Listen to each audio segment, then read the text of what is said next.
Hello guys, and welcome back to today's video. My name is Zeke, the programming guy. In today's video guys, I want to show you how to go live with multi-guest panel on Bigo Live. It's very easy.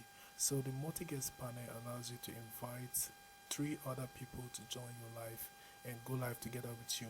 So it's very interesting to use. So I'm going to show how you can actually do that. So the first step we have to take guys is to open our Bigo Live application.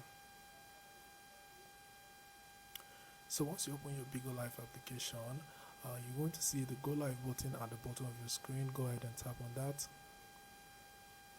After that, you see all these tabs at the bottom of your screen. So I'm just going to go ahead and select multi-guest live, and then click on the Go Live button. So guys, this is how you can actually do that. Now once you click on that you'll be able to go live with 3 other people. So this is how you can do that. I hope this guide was helpful. If it was, give this video a like and equally subscribe for more helpful tips like this.